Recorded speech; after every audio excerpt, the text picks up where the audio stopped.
Hi guys, so ngayon hawak ko nga pala tong gunting dahil tinawag nga ako ng asawa ko para nga daw gupitan ko siya. Lakas tama talaga na itong kailan nga gabi doon nga magpapagupit. Naiinitan na daw kasi siya sa buhok niya kaya ayan pinatabas niya na sa akin. Kung nakikita nyo nga yung buhok ng anak ko dyan, siya nga pala nagtabas niya nung nakaraan. Ako na nga lang din magtatabas ng ulo niya para na nga rin pagtripan. Siya nga rin pala nagupit sa akin dati nung naggupit akong Dora. Gunting nga lang muna ang pinanggupit ko para naman numipis-nipis yung buhok niya dahil maliit nga lang yung razor namin. Lobat pa nga dyan yung razor kaya ayan nga, chinarge ko muna. At habang ang ginugupitan ko siya dito, tawa nga ako ng tawa dahil natatawa ako sa itsura ng buhok niya.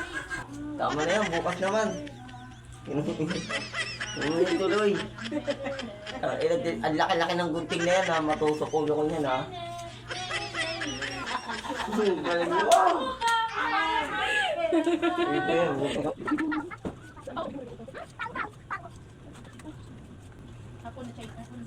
Ito yan. Mama. Ano? Alap ka? Alap ka? Alap.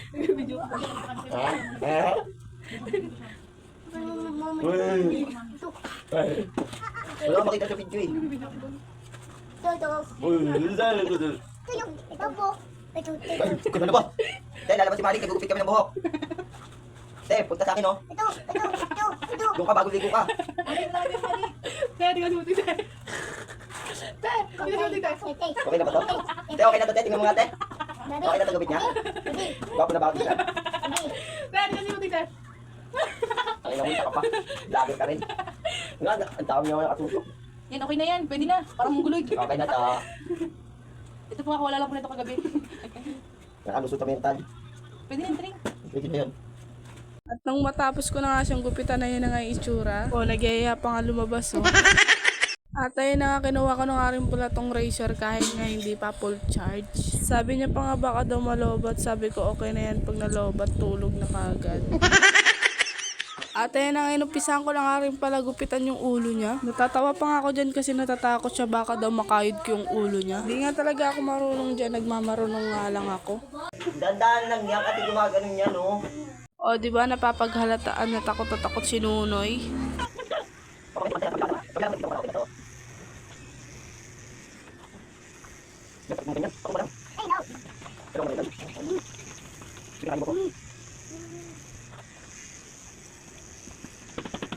Siya na nga nagpatuloy mag-razor ng buhok niya dahil nasasaktan na siya. O, tignan niyo naman yung buhok niya, tapyas-tapyas lang ang gupit. Razor, malakas, quality. Medyo mahina kaya tapyas-tapyas lang muna. Kaya kahit bitin-bitin, pwede na yan. Tulog ko na. At ayun nga, nalobat na nga yung aming razor kaya ito napalabas na siya sa sobrang init. Tawa pa nga ng tawa yung mga tao yun sa labas habang nakatingin sa buhok niya. Nag-aaya pa nga siya, napunta daw sila sa loob ng FCM tapos ganyan lang itsura niya. Sabi pa nga sa kanya, lagyan daw siya ng tali sa leeg tapos magbaliw-baliwan ng lakad. Kaya tawa talaga kami ng tawa habang nasa labas kami nun. At ayun na nga, nang ma-charge na nga konti yung razor, kinuha ko na nga rin para nga maumpisahan ko na yung ulo niya. Init na nga rin pala siya dyan at antok na dahil nga anong oras na. Paano kasi kung kailang gabi doon pa nag-aya magpagupit o diba tanga?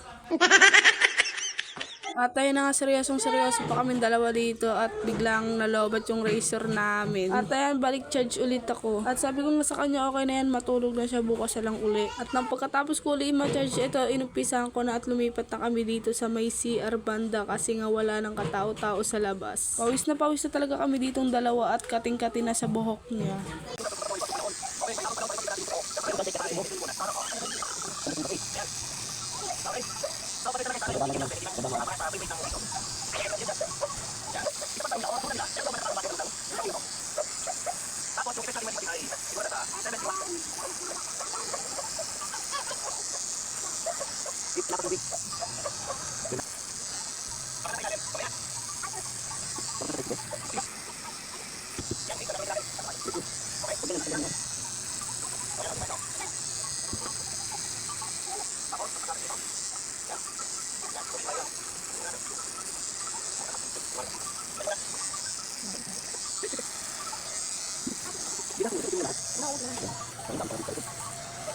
Siya na nga rin pala nag-ahit dahil nga nanggigigil siya sa akin dahil iba-iba daw yung way ang ginagawa ko. At natawa pa nga ako dahil nga huli na namin to nakita kung kailan nakalbo ko na siya. Tignan nyo naman si Kalbo, busy sa sarili niya habang nakatingin sa may case ng likod ng salamin. Oh, nalito din kayo no, nalito din ako. At ayan nga, onting kembot na lang, okay na. Kakaligo na si kuya dahil kanina pa kating-kati sa katawan niya. At bigla nga uli nalobat yung aming razor. At sabi ko nga sa kanya, okay na yan, pwede na. Kaya ayan, maliligo na siya. Tignan nyo naman yung mukha niya, hindi mapinta. Tapos 12 na nga kami ng gabi natapos. Besi, sobrang tagal namin, o diba? At ayan, naglabar lang siya at maglalabar na rin ako. Hanggang dito na nga lang.